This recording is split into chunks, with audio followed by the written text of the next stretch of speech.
Lord, of all the blessings you give us, we thank you most of all for your Son, and for the faith that you have given us in him. But Lord, close out to that, we thank you for the gift of marriage and family. We pray that in our country that you would help us to be beacons of light in the darkness. We pray for every family in the city of Denver, in the state of Colorado, and in our country. We pray that you would build up marriages, that you would give children amazing places to grow up in. Bless our time tonight. Help us to be men and women who stand up for what matters, and who know how to love each other with pure hearts. Bless our time tonight, and we pray, Hail Mary, full of grace, the Lord is with thee. Blessed art thou among women, and blessed is the fruit of thy womb, Jesus.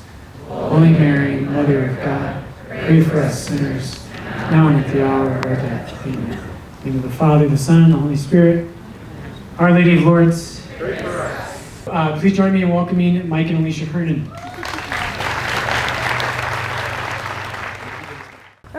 So I am so glad that you're here tonight, but it reminds me of a story that I heard. And it goes something like this, that all these married couples died and went to heaven. And St. Peter's up there saying, okay, we're going to have an orderly procession into heaven, and I'd like to form two lines with the men. All the men who have been the heads of your household, spiritual leaders in the home, you line up here. And all the men who have been henpecked and dominated and led by your wives all your life, you line up over here. And all the women just head right into heaven. and as the lines are forming, there was one man in the first line who was the head of his household. And then the line went on forever. But he was God, so he could see the very end of the line. And God the Father looks out and says, my sons, what have you done? You know, I gave you grace. I gave you commandments. I inspired you. Look to this man. My son, what did you do to come into this line? And he looks up at God the Father kind of sheepishly and says, I don't know, my wife just said to stand here. Don't fall off the stage. Oh, I don't want to fall off the stage, but so no matter why you're here tonight, we are so glad that you're here. If you're here just for the beer and the good food and the camaraderie, that's a great reason to be here. You are still welcome. We love that you're here. We do love marriage and family. We actually spent the whole day with some lifelong focus missionaries talking about marriage and family. This is our heart. This is what we do. And we want to start off this evening with our beloved St. John Paul II, with a challenge, I think, from our Holy Father, to keep on working on our marriage. That our talk is keeping love alive. So even if you're single, how many single people do we have here? All right, way to go. How many people who aren't married, who want to get married? All right. Find each other. No. Okay. So it's a great night tonight. So if you know some hands up, this could be it. This isn't the dating connection, but it might be. How many people are married here tonight? All right. How many people who have been married more than 10 years? Yeah. 25 years. Woo! All right. 40 years. Oh. Too fast. 40, got some in the back. How many years have you been married? 44 years? Yes. All right. All right. In the back, how many years? Anybody? 44 as well? All right, that's all. This is a great... I think they might go together. Oh. All right, you belong? Okay, I can't tell. All right, so 5 ways. We're going to talk tonight about 5 ways to keep your love alive, right? And this is the quote from John Paul II. Only when love is put to the test can its true value be seen. If life was always easy, we would never really find out how real our love is. So, when young people, and this is actually good for the single people who are listening, when you're looking to get married, and people who are engaged, and as I would say, kind of entering wedding world. I had 2 weddings of my son and my daughter in the past few years. We have 10 children, I don't know if that was mentioned. So we have 10 children, 5 wait till after you had a drink or 2. 5 are basically adults, 2 are married. We have 3 grandchildren, 2 on the way, and then we have 5 children still in the home. So, during the wedding preparations, I always say we're like going into wedding world. Like you go into this like new world. Newly married couples, right? You know what I mean, right? Everything is like, I have found the one, I have found found my soulmate. I have found, you complete me. And all, and that you're my dream come true. You're my destiny. And you really do feel like that, at the very beginning, during your engagement and dating. But then, after getting married and you're married for a couple weeks, couple months, and, for me, and I was like picking his clothes up off the floor for the 100th time, I'm like, yeah, I'm just not feeling like this is my destiny, But the thing is that it's so important to realize that, because if you go into marriage with this idea that your spouse will complete you, then when you have struggles and you have discord and you actually have to work at your marriage, you may start to think, oh, wait a minute, maybe this isn't my soulmate. Maybe this isn't so easy. And it's very important that we recognize that marriages go through a cycle. So that's our first point in keeping your love alive, is recognizing that there's going to be ups and downs in your marriage. And sometimes you just really need to make that decision to love. So yes, there's absolutely times of great passion when things are easy. Everything kind of seems to be clicking between the two of you. Communication is good. You're really on the same page. But then there's times where it's not like that. We call that times of disillusionment, right? And that disillusionment, that's the time when you really need to choose to love the other person. And I know in the times when we felt like that, it's like I didn't feel that I was in love with Mike, but I had to choose to love him, right? And had work at that, making this marriage happen. But the great news is that when you go through those times of disillusionment and you make that choice to love, that's what leads to true joy. That's what leads to true joy and a true trust. Knowing that, you know what? I have not been giving my spouse any reason to love me because I've been so crabby, and they are loving me anyway. He must really be in this, And that joy and that true joy that comes, it's like a spiral, a cycle, really. And then that leads to romance and then disillusionment, and it goes round and rounds like that. But that true joy is a mature love that is forged during those decisions that are made during the time of disillusionment. And really, that's the beauty of this, right? So as we go through this cycle, because if there's no struggle on the vine, there won't be wine, right? As we go through these times of disillusionment, what we have to do is we have to make a decision to love. We have to make a decision to love in spite of the fact of where I'm feeling, right? So, whether you've been married 15 years or like us, 26 years, I think, or 44 years. I don't remember. Yeah, lost count. 27 maybe? It's been a joy. But marriage is never a cakewalk. It is always about an investment. It's always about a gift of self. It's always about making a decision. But when you recognize that love is a decision, it's a gift of self. It's choosing the other. And I don't leave my socks on the floor that much, but there are times when the two of us are in two different places, right? And that we need to know that it's okay, because when you make a decision to love, or as I often tell my kids, this is our family motto: you can either make a decision to love or fake it till you make it. Okay, that's the other way. That's a colloquial way to do it, right? But when we make a decision, even though our emotions aren't there, our emotions will catch up. Right? And it's about staying true and being invested in that. A friend of ours would say that every couple, every spouse comes with ASIS stamped across their forehead. Have you heard this before? So ASIS, as is, right? So there's this idea in marriage that we feel like it would be so great if we could actually change our spouse to either know what we're thinking or to conform to the way we would. We really wouldn't, because this is how we learn to love, how to really give of ourselves. This is the time where our love is matured, right? And this is the reality that you can only change yourself. And there's so many times where it would be easier for us. But the gift of marriage is about giving of ourselves away, right? It's about the gift of self in a more powerful and fruitful way in our relationship.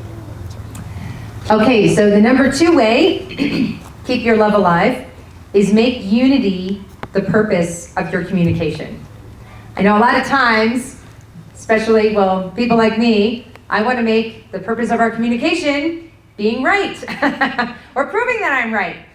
But really, what you should be, your goal should be unity, right? The unity with your spouse. So Mel Gibson was in, everybody see the movie What Women Want? Did you ever see that movie, right? It's a great movie. If you haven't seen it, it's very funny. But in this movie, Mel Gibson is given this gift of being able to hear women's thoughts without them saying it. He could just like hear, he just knew what women were thinking all the time. And so this turns out to be a blessing and a curse, actually. And the reality is, if you had a movie about what men want, it'd be very different, right? Maybe not as long as interesting. I don't know. Right, exactly. But the reason I bring that up, because I remember like daydreaming as a young bride, how great it would be if Mike could just know what I was thinking, right? If he could just know what I wanted him to do or how I was feeling. And if he could just know, like, why can't he just know that that comment really hurt me? Or can't he just know that, I just need a hug right now? Or, can I just know that I really need to just buy chocolate and bring it to the house, and feed it to me on the couch? But that's not God's plan. Because if he knew what I was thinking, then I would never have to be vulnerable. Then I would never have to reveal my heart and take that risk, that love. Brene Brown, very big fans of Brene Brown. She has a great, series of talks on Audible called The Power of Vulnerability. She's a social science, she's a researcher. And she spends the last however many years studying vulnerability, but also courage, authenticity, and shame. And she has several books out there, but this series of talks, The Power of Vulnerability, was so revolutionary to me, and it just kind of put words to a lot of the things that I've experienced. But in her research, she poses this question: how can we engage in our lives from a place of authenticity and vulnerability, right? How do we cultivate connection, the connection that we need to recognize we're worthy of love? And the answer that she discovered through her research was vulnerability. And vulnerability, what is that? That is allowing yourself to be seen, allowing yourself to be really seen. And why do we need to do this? Why do we need to allow ourselves to be seen and have that vulnerability? Because it's the only path to true connection. It's the only way. You're not vulnerable with someone, you can really never be close to them. If you never allow someone to know you, then you'll never really feel loved. And just a quote from her, she says, when we shut ourselves off from vulnerability, we distance ourselves from the experiences that bring purpose and meaning to our lives. Because when we are vulnerable, that's when we experience true joy, creativity, belonging, and real love. And so vulnerability is that key to real, honest communication. So there's a little story about ourselves and our, path. So way back when we had 7 kids, Mike was working at a job in Columbus, which is about 2 hours from where we live in Steubenville, Ohio. Graduates of Franciscan University? Yeah, you know it. Anyway, and Benedictine grade school too, just feel like I have to say that. But anyway, so he was working about 2 hours away in Steubenville. And in Columbus, and I was in Steubenville, but it was a very high pressure, kind of 24/7 job. He was working on a gubernatorial campaign, so he was always having these meetings, and with people, and they were all very important. And then I'm at home, with the children, trying to take a shower by myself and go to the bathroom, and just kind of get some sleep and handle things on my own. And I really felt that every time I called him, he didn't have time to talk to me, or he was in a room full of people, and it was really hard. That period of our marriage was really difficult. And I remember reaching out for connection and then feeling rebuffed, and reaching out and then feeling rebuffed. And it finally got to the point where I, in my mind, started thinking, I'm not gonna do this anymore. This hurts too much. I'm done. And putting up that wall, right? That wall. I don't want to be hurt anymore, so I'm not going to ask anymore. And then I remember I was in the car driving, and I thought, wait a minute, this is where it happens. This is where it starts. People's marriages don't fall apart in an instant. People's marriages fall apart because they made some decision way back, like when they were at the place where I was saying, am I going to be vulnerable, or am I going to keep up this wall and say I'm not going to get hurt? It was kind of like I felt like it was a crossroads, you know? Which way am I going to go? I'm going to go this way or this way? And maybe it's just my competitiveness, you know, or maybe it was just like my stubbornness. I just remember thinking, I am not going to be that person. I am not going to settle for a mediocre marriage. I want to have a great marriage because I want to be the best. I want to be the best at this marriage thing, you know? And so to be the best at this marriage thing means you have to be vulnerable. And so when Mike came home, and just getting that courage and talking with some good friends, you know, and feeling affirmed in myself and encouraged and just sat down, we had that conversation. You know, I'm not feeling loved right now. I'm not feeling prioritized at all. And Mike, God bless him, really received that. You know, really received that, and we could start to kind of rebuild that part of our relationship. And it wasn't a silver bullet. It wasn't like, oh, we had this conversation and then boom, everything was great. No, but it put us on a path. I had to make that choice to, instead of walling myself off, to be vulnerable, and that put me on a path so we could start rebuilding that relationship. So there's the importance of being vulnerable, having the courage to risk and step out. There's also the challenge of listening. You know, we have to think about what kind of listeners are we. You know, there's probably a lot of different types and different reasons and different situations where we need different types of listening, right? But there's two that are kind of complementary but very different. There's expansive listening, and then there's reductive listening. You can tell me which one might be a little bit more masculine, one a little bit more feminine. So reductive listening is listening for a solution. Listening in such a way that you listen to the facts, you understand that there is a problem, and you're like, I am going to solve this problem. And There's nothing wrong with that. There's nothing wrong with that, and that is essential for life on this planet. Right. But then there's also expansive listening, which doesn't just listen to the words, but takes in the whole context, the body language, what's going on, what's the deeper meaning. And instead of looking for solutions, they're kind of journeying along with the person, understanding and having deep empathy for what's going on. Any one of those sound a little bit more feminine, a little bit more masculine? It's not universal, and it's not in every situation, right? But as couples, we need to realize that we need to be more effective at listening. Because when our spouse takes that risk and has the courage to be vulnerable, we need to be able to receive that and understand that. And you know, we've learned a lot through our ups and downs, as you'll see. There's one other thing that I'll just mention here. A good friend advised us at one point early in our marriage, when your wife starts talking to you, you may want to pause for a second and say, do you want me to just listen along with you to understand where you're coming from? Or are you looking for me to help you give advice or a solution? Because that could save you from a lot of heartache and damage. Okay, so I want to share a brief story with you. We're going to be a little vulnerable with you, and I'd share how we kind of have failed at some listening. So early in our marriage, Step forward. I'm like so afraid he's going to fall off the stage. I really am. He's gonna good on spatial relations here. But I'm like a caged tiger here. Come on. So early in our marriage, Alicia was getting all the kids ready to take them to bed, and she asked me, said, hey, could you clean up the living room? And I'm like, I got this. Check. I can do this, right? So I look out and I see all the Weeblos and the Fisher-Price toys and the Legos and whatever else out there. And I scooped them all up and put them all in these little bins, and it all was done.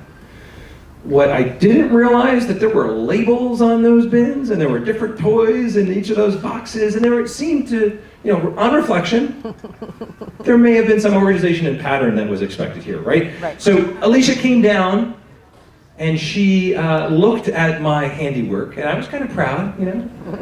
I did what I was asked to do. Yeah, and I was super annoyed because any of you who are like organizers, you know, it's like I went out, bought all the bins. I actually even had like pictures that like printed out and laminated. Which These helped things. the kids, but I know the pictures were for the children. I didn't think I needed the pictures for my husband, you know. But I was so annoyed, and I don't know what my problem was. Now looking back, I was like, what did you do? And he was like, picked up the living room. Thank like you very much. do." Yeah. And I was like, what? No, you're supposed to sort all the toys. And he was like, what? And he was not getting it. I was like, look, if you didn't sort these toys the way that is very obviously set up, you either did that out of spite or you were just stupid. I know, so bad, right? So I didn't take that very well. Yeah.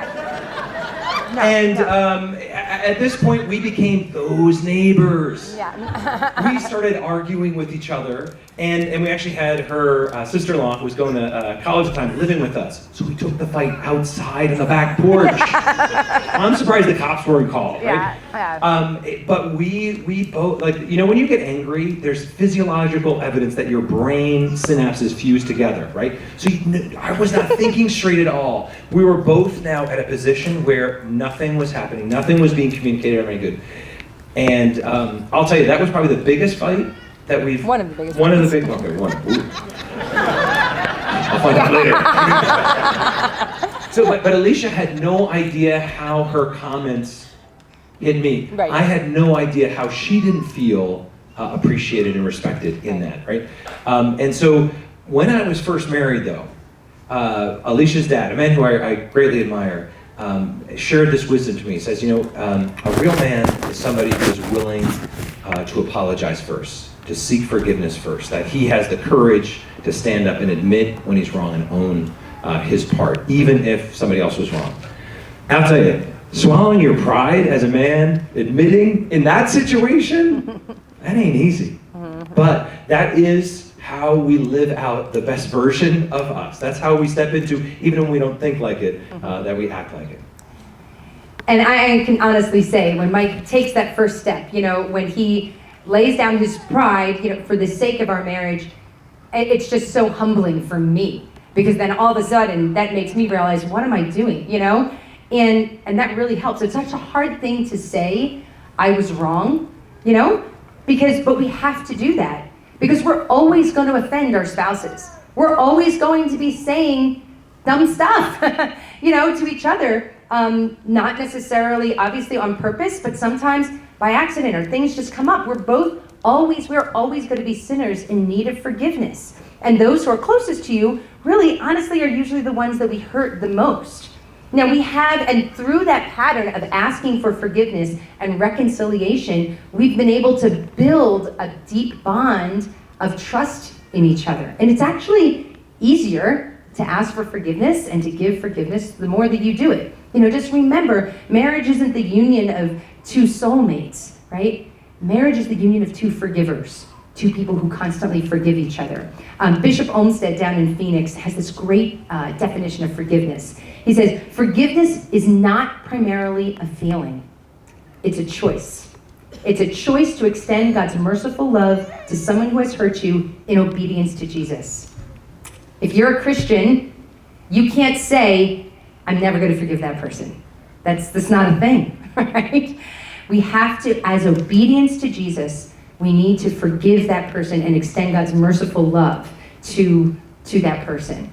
And so honestly, so this just to wrap up this whole section of communication and our little toy story, you know, when we both calmed down, we were able to forgive each other for the things that were said, listen to each other, be vulnerable to each other, share our hearts with each other, and that helped us to come to a deeper understanding of the other person's needs. So even those big fights, you know, that you have in your marriage, God can take all of that and make it into something amazing. He really can. He can take that and forge a deeper unity between you as you learn to know each other. And this is true in any relationship, not even just marriage.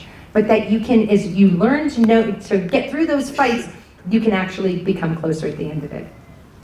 All right, the third idea on keeping your love alive is prioritizing your spouse above all others, even the children, right? So your marriage was the foundation of your family. Your kids came forth from your union. And we need to make sure that we never miss that, because that's even what our kids need. Yeah. At the heart of it, your kids need to be, that we were just talking about this earlier, your kids need to bask in the shadow or in the glow, if you will, of your love. there's a deep sense of security and belonging that your kids receive from your love. You should be spending a lot of time with your kids. You should be loving on them and being intentional, and we talk about that a lot in our ministry. But the greatest gift that you can give your kids is loving your spouse. One thought that I had here too is the idea of this couple love. Now I'm an adult child of divorce. My parents got divorced when I was in right before high school, and it left me wounded, and it left me a little bit broken. And entering into marriage, it's hard to give yourself away if you're not free from your past, and that's true with many things in our lives.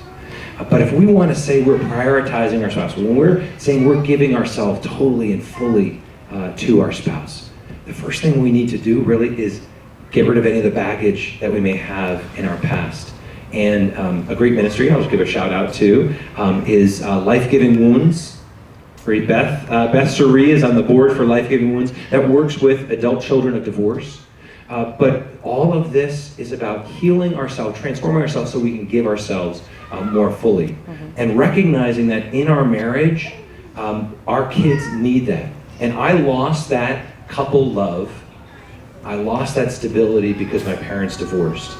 And I think that the way that we avoid the divorce, the way we avoid all that, is by making sure that we never allow anything to encroach on the gift of our marriage. And so if you want to be a great parent, you need to be an amazing spouse. And spending time without the children, whether it's gatherings in the grotto, date night at home. During COVID, we had like date nights up in our bedroom, lock the kids downstairs, throw pizza at them. Whatever it might be, investing in a regular habit of dating. We've been married 26, 27 years, we'll do the math later. But the idea that we still need to spend time together, and we spend a lot of time together. We need to make sure we're a lot of time together. We need to make sure that we're spending time, not talking about our ministry or the work you're doing.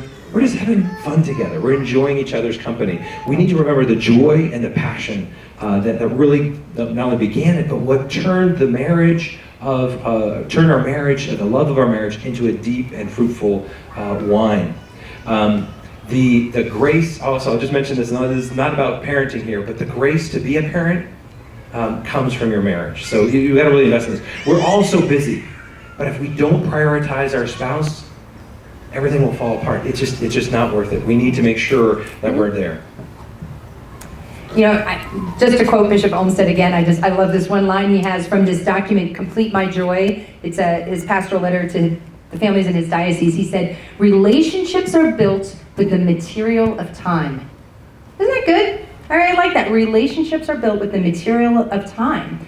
And we need to build our relationship with our spouses by connecting with them daily, date nights with them once a week or bi-weekly, and then once a year, once every other year, weekends away, time alone together, without the children. And I remember the first time that Mike and I went away, I think we had 4 kids at the time, during the weekend, I remember looking at him and being like, oh, I remember you. Like, I remember this, because you forget when you have all of the kids and all of that. You want to put them, just put it up here so I can see it. Yeah, perfect. Okay, so as you build that relationship and you prioritize your spouse, just make sure that you're doing things like speaking to each other and about each other with respect. Make sure you are using even those common courtesies, of, could you please do this? Yes, please. No, thank you. All of those little things that we can very, very easily just kind of like gloss over. And like sometimes I overhear couples speaking to each other and they're just kind of like both like ordering each other around. And sometimes getting in those habits of those common courtesies in the way that we speak to our spouse, but also in the way we speak about our spouse. Like I know it's very popular in secular culture for women to complain about their husbands and, oh, they never do this and they're, they didn't realize that, blah, blah, blah, blah. And it's so demeaning and degrading. I mean, it really is. And I think that, and I make sure that when I'm with my friends, with the women that I hang out with, I don't spend time with people who do that, because that automatically says to me, well, their relationship, their marriage, which for me is the most important relationship in my life, It's not something that's priority to them. And so it's good for us to call each other on in the way that we speak about our spouses and the way that we speak to our spouses. G.K. Chesterton would say that the key to happiness in life is gratitude. And we really need to get into a habit, again, of really being grateful for our spouses and even verbalizing that and being thoughtful about that. We actually, every year we do this thing where we do a family board meeting, which I won't get into, sorry. But we talk about how this past year was. And we try to think and spend some time thinking about being thoughtful about what have you done this year? How do I want to honor my spouse for the ways that she invested in our family, in the community, the things that she did, so as to really affirm and honor her. Because there are so many little day-to-day things that we gloss over. We need to have that kind of gratitude. The idea of physical chastity is apparent, but also there's emotional chastity, where there is a vulnerability that we have in our marriage that is sacred, that is beautiful. And that as we get into marriage, we may realize, hey, I have members of the opposite sex that I'm friends with, which isn't a problem. But if you're more intimate with a member of the opposite sex than you are with your spouse, that's not how we live a faithful marriage. The fidelity that we have is about I am giving myself totally, completely, exclusively, and faithfully in our relationship. And I talked earlier about the whole idea of owning our story, of knowing who we are in a powerful way. And so looking at the challenges, the biases that we may have, the perspectives that we have from our own experience, we really need to, whether through counseling, just through our own reflection, get to a place where we can be, again, more free. Because if there are addictions, if there are other issues, you cannot give yourself away. And in marriage, that's what it looks like. That's about owning our story, owning fully who we are. And we had this conversation with a man who really was struggling in his marriage. And one of the things that a priest, and actually it was so challenging, great Catholics, both prioritized the faith, but they were really, really having a hard time. And one of the priests recommended them to, during this time of separation, for him to work on himself. And he first thought, that's selfish, I can't do this, this doesn't make sense. But as he did it, he got to a place where he realized, I had junk that I wasn't dealing with. I had issues that were coming out in my marriage. And so I wasn't prioritizing my spouse. I wasn't making her first. And through that, he kind of fixed himself so that he could give himself more fully. And really, that's the joy, that's the beauty of being in a relationship. There's nothing so humbling and challenging, but also refining and making us into the best version of who we are. When we're committed to a lifelong, loving, fruitful relationship in our spouse, when we make that the top priority, God will be blessing us. Okay, number 4, right? Number 4 way to keep your love alive is value your physical relationship. You knew we had to get here, right? Of course, because we can't discuss marriage without discussing your intimate physical relationship. It's my favorite topic, sorry. Sex in our culture has been absolutely so devalued and thrown all over the place that we forget, even married couples, we can forget that the rightful place for this act is only and exclusively within marriage. It's called the marital act. Coming together as man and wife is what binds you together. The church doesn't say that sex is good, or that it's great, but that it is sacred. This is sacred. That your marriage is consummated. Yes, you are married in the church when you pledge your lives together in front of God and your community, but then that covenant is consummated in the marital act, and then it is continually renewed and refreshed every time you come together in that. Frequent the sacraments. You're renewing that sacrament. Like Mike said, renew the sacrament. So you see this is why the church is so protective of sex and showing people this is the path to life. This is the way that you are made to operate. This is the way to true happiness. So, in talking about that, it's good to know, men and women, see physical intimacy differently. Did any of you realize that? Yes, this is seen very, very differently. Not very, very differently, but they are seen different. Women, now these of course are generalizations, but it helps. It helps us to kind of have a conversation. So women in general need to feel loved, and then they can move to the bedroom, where men move to the bedroom and that makes them feel loved. So, right, isn't that complicated? Wouldn't it be nice if it was both the same? You know, God made this really difficult sometimes. But why did God do that?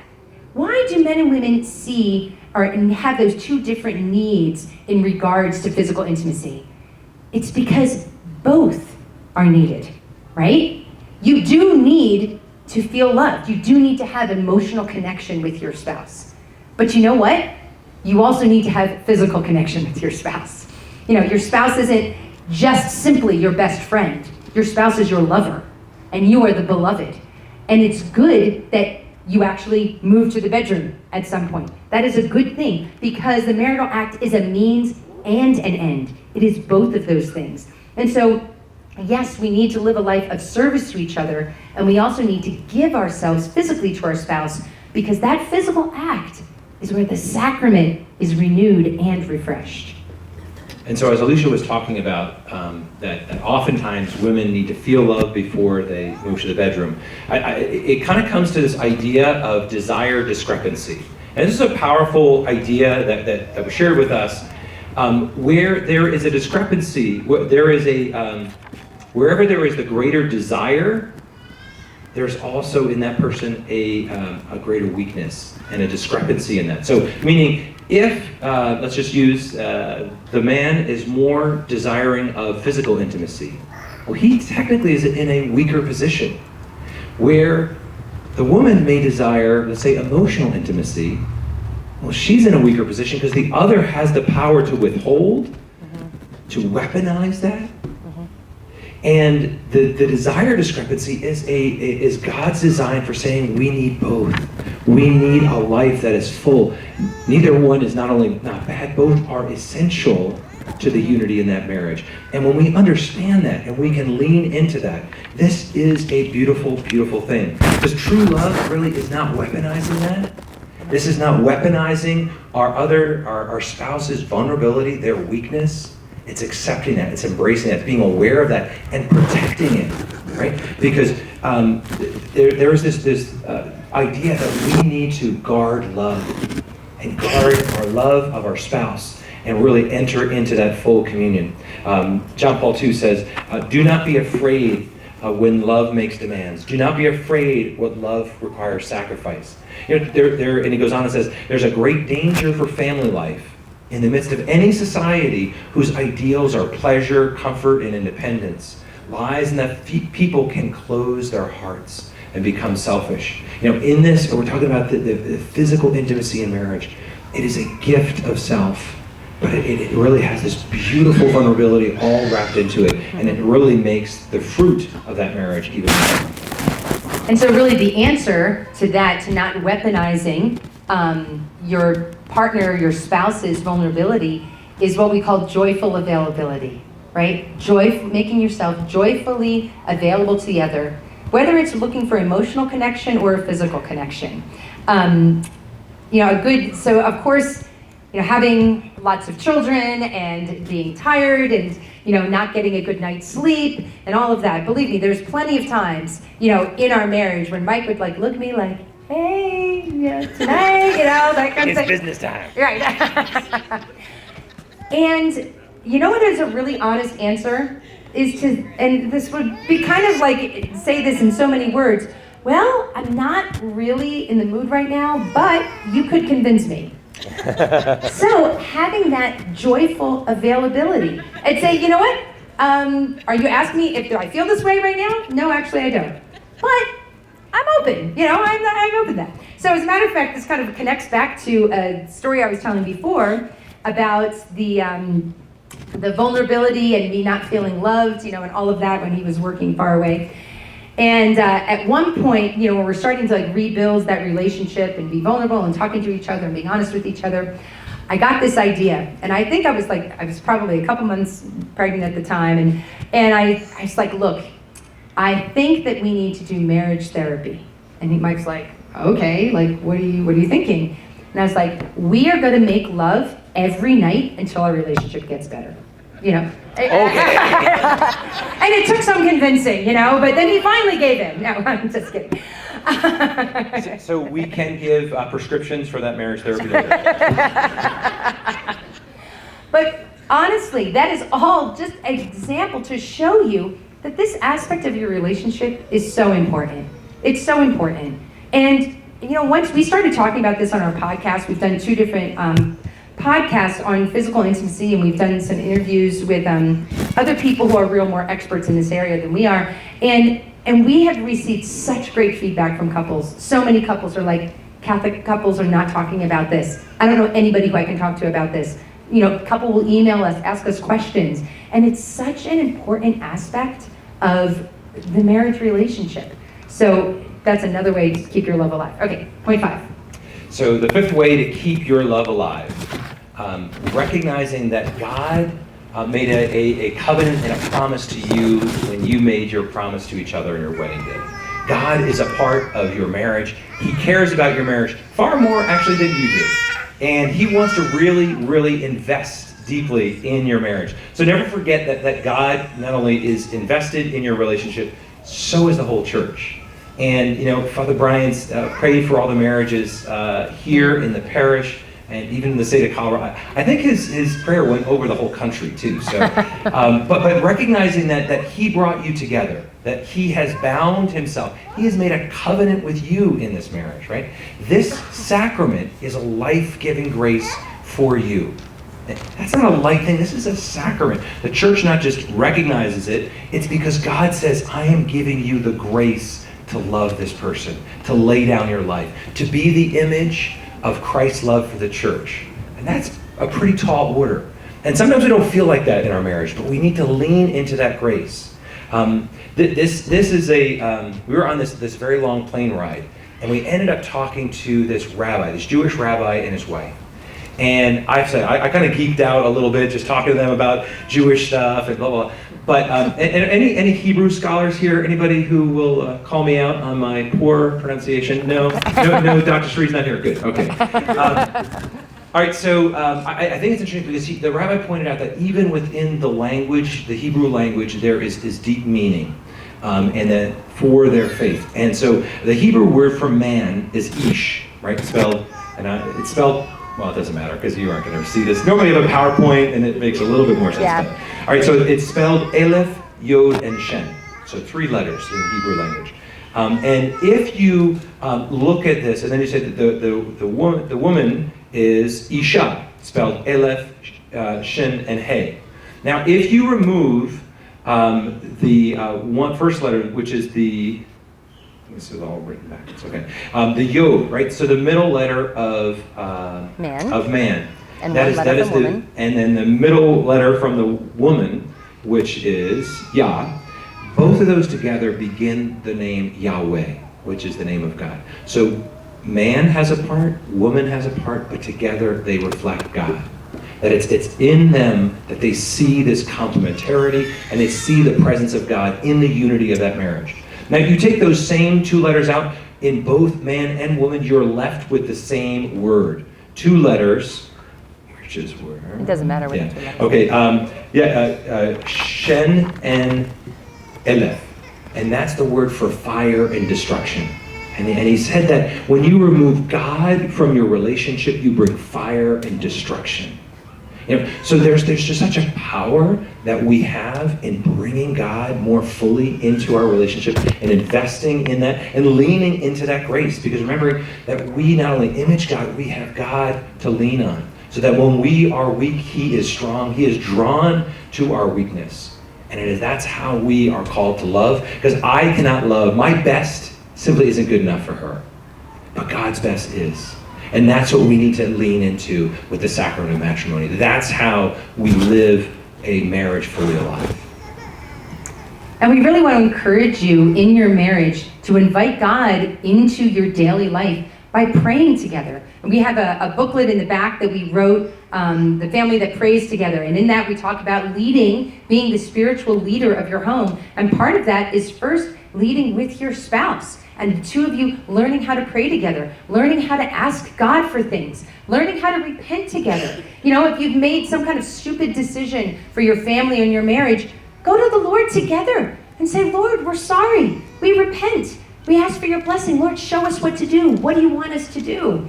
You know, and God will show up and he will be there for you. We want to encourage you as you deal with any kind of difficulty within your marriage to think about your marriage almost like as an object outside of yourself. Because sometimes when we like face each other and we're trying to work something out this way, it doesn't always work because we wind up we're like pointing at each other and we're looking at, well, you did this, you did that. But instead, stand shoulder to shoulder and look at your marriage like it's something like a tree or a house, you know, or whatever, and just look at that and say, how is our marriage doing? How is our marriage doing? Where are our weaknesses? Where do we need to be strengthened? Where do we need help? And look at it shoulder to shoulder and realize that you're doing this together and look for the ways that you can make it better. Because it's so important that we're aware of our weaknesses. It really is. Because the reality is that there is an enemy. There's an enemy out there who is seeking the destruction of your marriage actively, today, right now. God has a plan for your life, and guess what? The evil one has a plan for your life too. And he, in the Screw Tape Letters, and read Screw Tape Letters, C.S. Lewis. If you haven't read it, you should read it. But in this, it's like a demon, kind of like teaching another demon. Oh, this is how to get the Christians. This is what to do. And you know what? And he talks in that, the older demon says, oh, you don't have to do things like, you know, a drug overdose or infidelity. All you have to do, just distract them. Just start to get their love to turn cold. They'll just drift apart. And haven't we all seen that happen? We've seen that happen to other people. And it's good to be aware of that. And so when you're looking out and you're ready, knowing that the evil one has a plan for your marriage, but you know what, so does God, and you recognize those weaknesses, and you're looking for help, and you're coming to things like this, and leaning on your church community, and leaning on God's grace, we want you to have the best marriage that you possibly can have. Because your family, your children depend on that marriage, number one, but all the rest of us depend on that marriage as well. Because being the body of Christ, the family is the fundamental unit of society, and that means you. And it really means that you need to be intentional about your relationship. You can't just drift along. Not in this day and age. Drifting along doesn't cut it anymore. You have to be very, very intentional about your marriage and about your family. So, just one note just about our ministry and what we do. So we have, as Father Brian mentioned, our podcast. But then on our website, our goal is to get couples to talk to each other. And you know, if you leave here and you're just just driving along, oh, that was good, you know, okay, what's on TV tonight? You know, whatever, then we kind of feel like we failed. What we really want you to do is we have handouts, or the handouts on the table as well. So we have a handout that goes with this talk that we invite you to take home with you. And maybe after you go put the kids to bed or whatever, or you're, you know, going out for drinks or something by yourself, go sit in a park somewhere, and each one of you take one handout, and you fill it out. It's about some of the things we've talked about this evening. And then, after you have a couple minutes just of silence, then give your handout to each other. Use it to talk. Use it to start a conversation. Talk about some of the things that we've, brought up, some of the issues that we've discussed here. And if you need any help, our life is dedicated to families. If you need any help, please email us. Please just go to our website, contact us. We even make appointments. We'll talk to people on the phone. Not as a counselor, we're not counselors or, doctors or anything, but we want to be like an older brother or sister to you. Somebody who is a little bit older, maybe had a little bit more experience on the way, and just share that encouragement for you, because what you are doing in your marriage and family is way more important than you realize. When it comes to opinions or observations from your community, such as your own family or your friends, could you just speak to maybe the usefulness or lack of usefulness to that in your marriage? Other people's opinion about your marriage? Yeah, opinions or observations, and how you either use that or don't use it for the betterment of your marriage. Right. No. Okay, you need to get like 1,000 thumbs up because this is definitely the most awkward question answer situation we've ever had. So thank you so much. Round of applause. Good job. Good question. Yeah, you know what? And I will give a kind of flaky first word answer is it depends, right? It depends. Depends on, so first of all, I will say something about families and your marriage. Even if you have family members who are not practicing the faith or who are a different place, in their values than you, the reality is that your parents and your brothers and sisters, they love you. They love you and they know you, especially parents, no matter where they are. And I think that and I'm saying this as a mother-in-law myself, that if they give advice, it's something that you should take in with great respect and know that that is being given with love. Okay, so I will say that first of all. And don't discount parents' opinions or advice just if they have different values than you. Simply because they still love you and they still have that parental authority in a certain sense. So anyway, that being said, should be taken in, but at the end of the day, your marriage is your own, and your marriage is a lifelong covenant. And to listen to other people and take that in, that you're the one that has to make that decision and have that discernment. I know when I was, this is slightly different, but with my first daughter, I remember when she was born, holding her and being like, who's gonna tell me what to do? Like, who's the one that can say this is what you should do? And realizing with great terror that I was responsible for this child. Nobody could, if people could give me advice, but I was the one that was going to have to be responsible for my decisions. And that's true in marriage as well. You make that decision, then you have to live with it. And I think it's good to take in, especially the advice of people that you really respect. Yeah, and just to that, I think there's something that obviously this parish is doing a very effective job at creating community, right? Creating relationships. And I think our world is hungering from real relationships, from people who you have confidence, that you trust, that you respect. And so, in order to be a good friend, you need to have good friends, you need to be a good friend. And so if you can get to a place where you have friends that you kind of say, they know me, they understand me, and they want my best, they want my good, they care about me. These are friends that you can and ought to confide in. And hear from them and be open to their words. But at the end of the day, you are the captain of your soul, and you are the priest of your home. You are, the steward of your marriage. The authority and the responsibility is on you. On a note on other people, because there are people who will speak lies to you that will kind of push you down, or say, we were talking to somebody the other night about how it's somebody that they would always hear from them, and they were like, oh, just you wait, yeah, you don't know what you're talking about. Kind of like a condescending, oh, you have a good marriage, just you wait. And there's a deep sense that we need to be able to be very discerning in the friendships that we keep. There's a secular book that I think you're the sum of the 5 people that you're closest with. Do you ever hear this? And there's some wisdom to it. There's some challenges with that, but the company you keep helps answer that question. How much of that wisdom that you should take in that situation? Is that good? No, we have another question. The question I have, so we have a large young adult community here in Denver, partially at Lourdes, partially other places.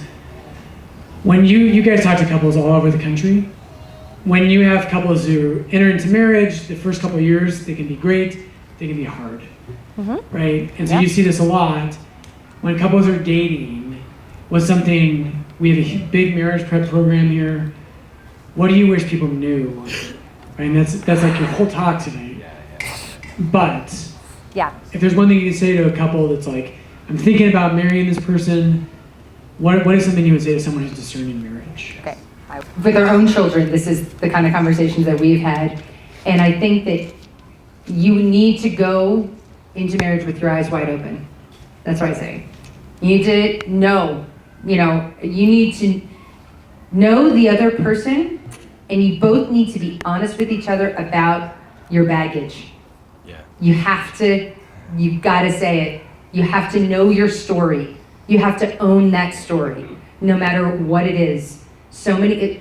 Divorce, many people, 40% of Americans, probably if not more, come from divorced homes in this generation of 40-year-olds to 25-year-olds. That's a lot of people, and I know divorce is so common, we almost think it's like not even a big deal anymore.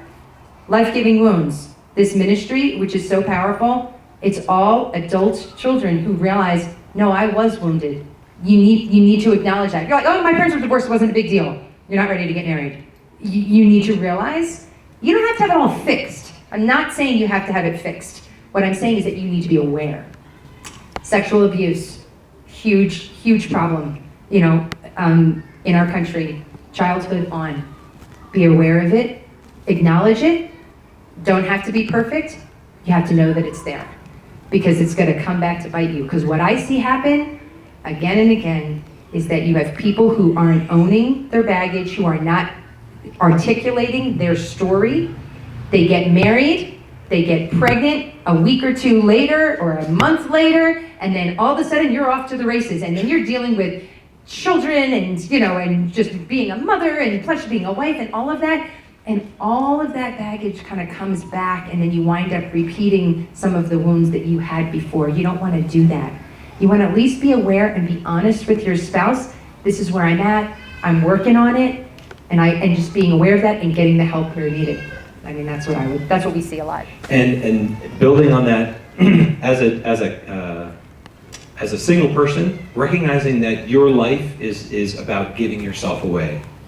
So find something that you can give yourself away to right now, because there's no reason to wait. The water's great, come on in now. But recognizing that you have a gift to give to this world. And in marriage, it's about giving ourselves away. So find a mission, find a passion, so that you can learn to love and give yourself away when it is more challenging. And in that, you're cultivating a deeper strength to love in your marriage. There will be, all these virtues, they're bridges for us. And so the more that you can both own your own story, own the junk in your life, and become more free as you enter into marriage, then learning even deeper how you can just continue to make yourself a gift to this world. And then kind of finally is really knowing the person that you're falling in love with, that you're dating, and ask some of those hard questions. Don't be afraid to start saying, what do you think about family? What does that look like to you? Again, if you're your first date, probably not a great conversation. But if you're in a serious relationship, talk about your life, talk about where you're going. Because your lives are going to be intertwined, and you want to have as much intentionality with that as possible. Website. So again, a Messy Family Project. This is messyfamilyproject.org. Anywhere you find podcasts, Spotify, iTunes, Google Play, Messy Family Podcasts, and we usually come up pretty quickly on Catholic marriage, Catholic parenting, in any of those. And on our site, we've got a ton of resources. Yep. And we'd love to stay connected, but thank you, Father Brian, for inviting us, having us. Thank you, guys, and God bless you.